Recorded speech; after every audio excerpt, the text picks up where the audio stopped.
Hello everybody, my name is Aftab Yusuf Sheikh. Welcome to the New Literature Festival 2020. I'm here to introduce myself and tell you something about my book. Well, my name is Aftab and I have been writing since I was about 8 years old.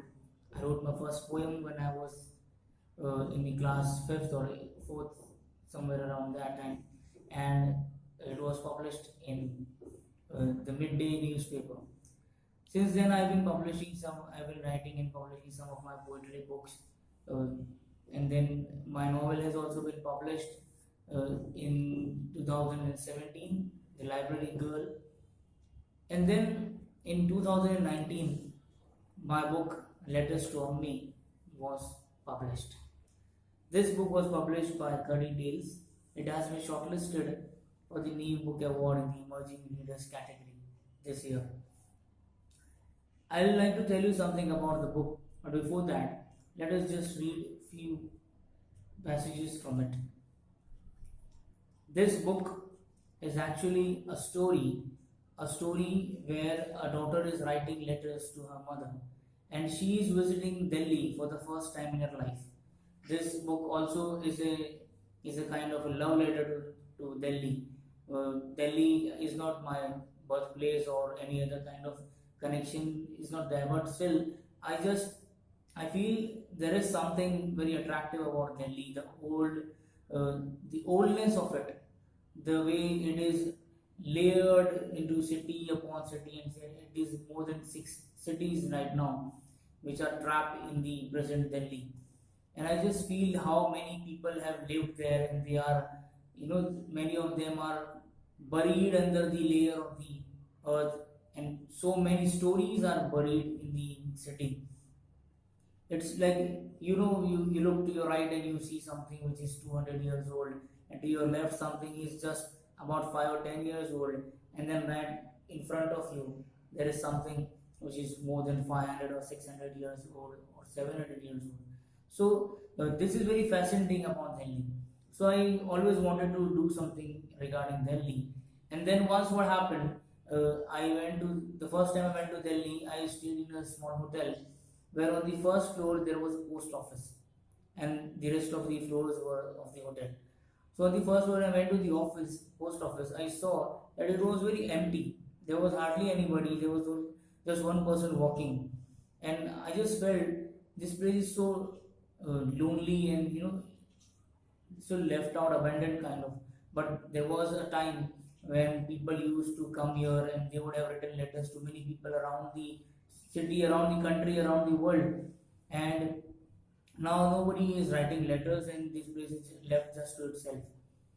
So what if somebody writes a letter from here to somebody far away in the country?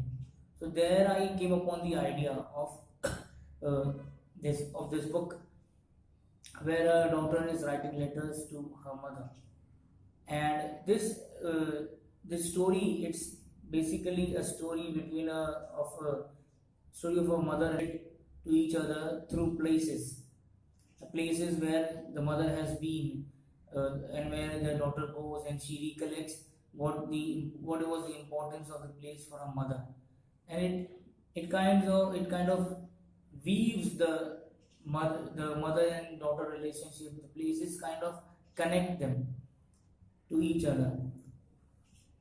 So this book is like that, and the name of the girl is Fatima, who is uh, uh, who is in most ways my imaginary daughter. Fatima is supposed to be my imaginary daughter, and this is somewhat her father is myself. I had thought that way to write this while writing this book.